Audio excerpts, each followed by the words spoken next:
She was the most unlikable candidate in the history of presidents, and that's saying a lot. But Biden says the same thing. He's number two. When Biden says something, does anyone be like, oh? Right. No, they used to go, oh, what'd he say? Yeah. What is happening in America? You can feel it. Something we've worked for and dreamed of for a long time. Donald Trump fell asleep at his own trial, and when he woke up, he made his own kind of history. The first person to run for president with 34 felonies. Hillary Clinton is pacing like a storm about to break, while Tyrus calmly drops revelations as if he's reading from a grocery list. The secrets? Let's just say they're messier than a toddler's sneakers after a mud run. Her reaction is so intense it could light up a small city, and you can't help but wonder, what could possibly be so outrageous that it set her off like this? Buckle up, because this political drama unfolds with all the twists and suspense of a primetime soap opera. You know, Tyrus, and this goes back to 2016, people were reluctant to talk to pollsters and say, I like Donald Trump. And now, fast forward 8 years later, essentially they're saying, if you like him, you're in a cult. Do you really want to be in a cult? If the cult that Hillary doesn't like, yes. Before we dive in, don't forget to hit that like button and subscribe. You won't want to miss this one. Hillary Clinton was expected to enjoy her post-political life, making the rounds on talk shows, sharing carefully prepared insights, and soaking up applause like a Broadway star at curtain call. But then Tyrus enters the scene, charging in with the energy of a bull in a china shop, casually dropping revelations that feel like they've been pulled straight from a secret vault. Is it a red hat? I'll get one. Like, it's ridiculous that when the losing side or someone, she's just a very unlikable person and will say anything to get this attention. But here's the thing, it's changed. America has changed. We no longer listen to that stuff. Now when they say it, we go, that's why I didn't vote for you. Suddenly, the woman who's weathered decades of Washington scandals is reacting like someone just pulled the plug on her teleprompter mid-sentence. And let's be real, if anyone was going to push Hillary to the edge, it wasn't a senator, an international rival, or a panel of journalists lobbing easy questions.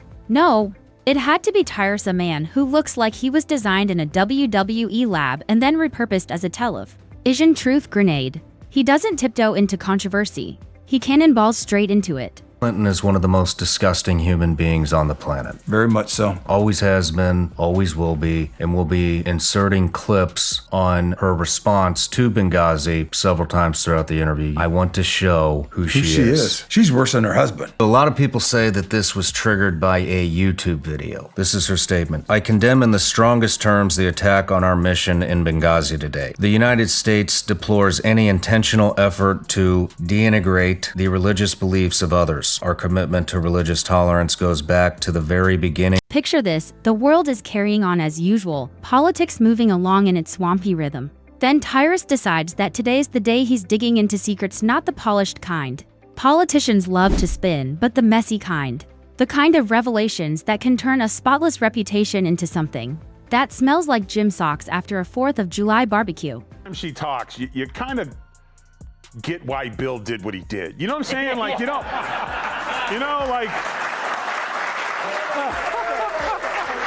it's kind of like, again, I don't condone, cheating, but No. That's your morning. Yeah. You gotta kiss that before you go to bed at night, and then you gotta sleep with one eye open. Yeah. And when those secrets come out, Hillary's reaction is anything but subtle. This isn't just an icy glare or a polite rebuttal, it's fireworks. The kind of outburst that makes you wonder if someone accidentally swapped her latte with jet fuel. Tyrus has always had that gift. He doesn't just point things out. He drops them like live grenades. No, your buddy Epstein didn't off himself, and she has all this extra footage cut up in the closet. Like,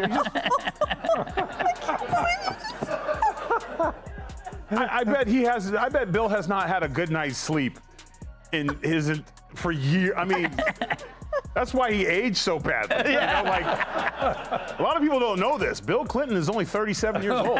Tyrus treats scandals like a wrestling storyline packed with drama, larger-than-life bravado, and just enough showmanship to keep viewers glued to their screens. So when he sets his sights on Hillary, it's not simply about exposing a shady corner of the past. It's about building a spectacle so over the top it makes cable news look like a puppet show. And Hillary? She can't stand that. Her entire career has been about controlling the narrative, delivering polished speeches, carefully framed interviews, and projecting the image of always being 5 chess moves ahead. Tyrus, on the other hand, thrives on chaos. His style isn't about quietly dismantling a dynasty, it's about tossing everything into the open and watching the sparks fly. And once those secrets started spilling, Hillary reacted like someone had flipped her internal switch. From do not disturb to full meltdown, picture her shouting, pacing, waving her arms like she's both the director and the star of her own political soap opera. She's just evil. Like, there's nothing like her. Why would she even tweet that? Like, don't you have I think she just sits around in her evil lair. Whenever she runs out of Eye of Newt and Small Children to Boil, she then goes to X and just says whatever the most evilest thing. I think if the devil himself showed up, like, you'll never hear her being possessed by a demon. You know what I'm saying? The demon will walk in and the demon will be calling Dr. Phil, you don't believe the that I just saw, bro. Like. So what exactly did Tyrus expose? Let's just say it wasn't bedtime stories. These weren't harmless bits of gossip you laugh off over brunch. These were the kind of revelations that drag old scandals out of the grave, dust them off, and shove them under the brightest spotlight imaginable. Suddenly, the ghosts of past controversies weren't whispers in the background, they were marching front and center like a clumsy parade. And here's the thing about Hillary, she's been through enough scandals to fill a Netflix anthology series. That's exactly what makes her inner circle nervous, because you can't script a counterpunch when the other guy refuses to follow the script. In the end, her reaction becomes the real story. Not the secrets themselves, not the details, but the spectacle of her explosion. Suddenly, it's less about whether the revelations are true and more about how loudly she's trying to slam the door on them. The catfish. Well, they wanted us to believe it was a big naughty redhead that was going around, was going to ruin the world and do all kinds of bad things to us. Turns out the catfish was, hey, we don't boo here, but for this one time, you may boo. And nothing screams I'm rattled louder than a public meltdown caught in the spotlight. The internet, of course, devours this like the grand finale of a reality TV show. Memes pop up overnight. One side claims Hillary's reaction proves she's guilty of everything under the sun, while the other side insists Tyrus is just a showman tossing dirt for ratings. And while both sides shout past each other, the real winner is the spectacle itself. Because in 2025, political fireworks aren't just news, they're entertainment. That's the beauty of this chaos. Hillary has been called every name in the book, dragged through endless investigations, and still managed to stand on stage smiling as if nothing could touch her. And yet, one oversized pundit with a flair for chaos steps in, and suddenly she's reacting like a pressure cooker ready to burst. That tells you everything you need to know about the psychological chess match playing out right here. Look, if the pantsuit fits, Hillary Clinton, you owe Russia an apology. And there should be an apology tour for lying to the American people and ruining 2 years of Trump's presidency and affecting elections with Russiagate, impeachment, and fake dossiers. Oh yeah, let's not forget the P-tape. Because this isn't just about facts, it's about perception. And in politics, perception is reality. When Hillary reacts, it feeds the idea that maybe, just maybe, those revelations struck a nerve. And once people believe you're rattled, you've already lost half the battle. Tyrus knows this game well. He doesn't need spreadsheets or footnotes to win. All it takes is a well-timed revelation, a smirk, and the certainty that Hillary will do the rest by overreacting. It's the oldest trick in the book: poke the bear and let the bear write the headlines. Judging by the coverage, that strategy worked better than he could have imagined. By now, you'd think Hillary would have mastered the art of brushing off controversy, shrug, dismiss it as nonsense, and move on, but her explosion proved that even the most seasoned players can slip. And the cherry on top, watching her scramble afterward, reframing, spinning, trying to make it look like she was never rattled in the first place. But by then, the damage was already done. The internet had crowned it the meltdown of the year, and Tyrus had already moved on to his next round of chaos. I want you to remember what Donald Trump said about Hillary Clinton back in the 2016 debate. It's just awfully good that someone with the temperament of Donald Trump is not in charge of the law in our country. Because you'd be in jail. Secretary Clinton.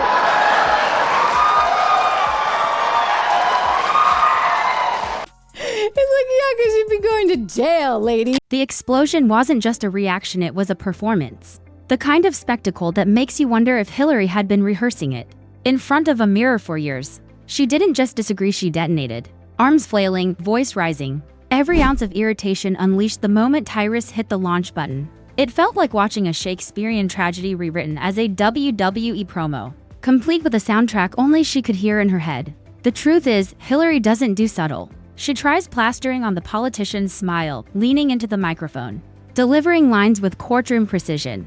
But when someone like Tyrus drops a bomb, all that polish melts away faster than ice cream on a July sidewalk. Her explosion wasn't really about the revelations themselves. It was about proving that the Clinton mystique, that aura of untouchability, was always just one dirty secret away from cracking wide open. And then came the internet. Oh, the internet had a field day. Memes erupted faster than her temper, and the meltdown became bigger than the story that sparked it. Since they can't air the truth, they control the storyline, and they've lost control of it. From bloodbath to democracy. Last night, Hillary tried framing the election like this. Both guys are old, but you can't vote for the one we indicted. What do you say to voters who are upset that those are the two choices? Get over yourself. Those are the two choices. One is old and effective and compassionate, has a heart, and really cares about people. And one is old and has been charged with 91. One moment, Hillary was delivering fiery rebuttals. The next, she was plastered across social media as everything from a volcano to a nuclear mushroom cloud, to a malfunctioning robot sparking in front of a green screen. Twitter dubbed her Mount Hillary. TikTok remixers had a field day splicing clips of her meltdown, with shots of Tyrus grinning like a cat that just swallowed a bald eagle. Suddenly, even people who didn't normally care about politics were glued to it. Because politics might bore you, but watching one of the most powerful figures in modern history unravel in real time? That's binge-worthy content. The hashtags trended worldwide. News anchors tried to cover it with solemn expressions, but you could practically hear them holding back laughter. Some even begged her to crack a joke and lighten the mood. But the more her team tried to clean things up, the bigger the mess became. Every attempt to downplay her reaction only confirmed that Tyrus had struck a nerve. It was like trying to put out a grease fire with a bucket of gasoline. The fallout reached absurd heights. Late-night comedians had fresh material for weeks. Pundits spun theories about what Tyrus might really know, as if he'd uncovered the lost pages of the Clinton playbook. And conspiracy theorists? They went wild, tying it to everything from Wall Street donors to, somehow, interdimensional lizard people. She's back like a sore on a porn star's lip. Ew. Complaining on X about Trump cleaning up D.C., she says, quote, on one hand, Republican officials call themselves war fighters. On the other, they become whiny crybabies at the thought of setting foot in D.C. streets and New York City subways that literal school children navigate every day without incident. Real macho stuff. Then she got off social media and returned to moving a dead body to a park. Meanwhile, Hillary's defenders framed her explosion as righteous anger, the kind you unleash when you've had enough of cheap shots. But let's be real, anger that loud rarely plays as strength. It plays more like insecurity wearing a Halloween mask. The irony? Hillary's entire career was built on outlasting chaos. Scandal after scandal, investigation after investigation, she always stood back up, brushed herself off, and kept marching forward like the Terminator in a pantsuit. Yet this time, it wasn't a rival politician or a global adversary who rattled her. It was a TV personality with a flair for theatrics. The contrast was so sharp, so absurd, that even her most loyal supporters had to admit it wasn't her finest hour. And Tyrus, he didn't need to lift another finger. The media supplied the coverage, the internet supplied the popcorn. The real sting is that Hillary knows exactly how this game works. She's played it longer than most of us have been alive, which means she knew the second she lost her cool, the damage was done. Because in politics, it's not about truth, it's about optics. And optics don't care if Tyrus exaggerated, speculated, or improvised. Optics only care that Hillary looked rattled. And for someone who built her legacy on appearing unshakable, that slip was fatal. It's not just ironic, it's not just rich, it's actually pretty sad. It's what happened to decorum? Gone, what happened to being the so-called leader in the room? He's being indicted, great, but let's not forget, you lost your election because of your, quote, crookedness. So let's not forget that. So yeah, she didn't get charges put on her, which probably should have, but she lost the election because of her underhand dealings. So let's remember that. Now let's zoom out to the bigger picture. This wasn't just a spat between a politician and a pundit, it was proof that politics and entertainment have officially merged. Theatrics are the new currency, outrage is the stock market, and Hillary's explosion, it was like watching the Dow Jones crash in real time. Every eye was glued to it, not because people were craving policy debates, but because they wanted drama, and drama Hillary delivered in spades. The irony is almost poetic. She spent decades trying to project strength, control, inevitability, the unbreakable figure who could weather any scandal. Yet here she was, going viral not for her words, but for her meltdown. Even world leaders couldn't resist reacting. You can almost picture them in their offices, watching the clips, shaking their heads, muttering, "Only in America could this pass for political discourse." Meanwhile, the American public was too busy laughing, sharing memes, and arguing over which clip best captured Hillary's unraveling to care about what was actually said. And the funniest part, the timing. Hillary wasn't running for office. She wasn't pushing a new agenda. She wasn't even trying to dominate the news cycle. She was just existing, and still managed to become the center of the biggest political spectacle of the year. So happy about it. That was an opportunity for her. They're always talking about closing the division. That would have been an opportunity for her to be gracious and be supposedly the leader, but again, she just can't stay away from herself. Maturity doesn't always come with age. No, it really doesn't, and it's sad in this currently with the given climate where everybody's after each other's throat. Here's a chance for a leader to show a little bit of class necessary. You don't have to like President Trump. You could think he was guilty of sin or innocent of sin, but when you're put in that position, there was an opportunity for her to show what leaders are supposed. And then boom, Tyrus turns her into headline fodder, and suddenly Hillary's face is everywhere again. It's as if the political gods decided she wasn't allowed to retire quietly, not while her reactions could still fuel the content machine. And honestly, that might be the cruelest twist of all. Hillary wanted to be remembered as a trailblazer, a pioneer, a political heavyweight who helped shape history. Instead, she's going viral for losing her cool because a pundit delivered revelations with the flair of a carnival barker. That's Shakespearean irony served with a side of internet trolling. The more you think about it, the funnier it gets. Because Hillary's explosion wasn't just about her, it was about the absurdity of modern politics itself. It revealed more about the circus of American politics than any think tank report ever could. But the real question isn't whether she can recover, it's whether she even wants to. Because after a spectacle like this, you don't just put the genie back in the bottle. You either embrace the chaos or get swallowed by it. And if history has shown us anything, it's that Hillary Clinton doesn't go down quietly.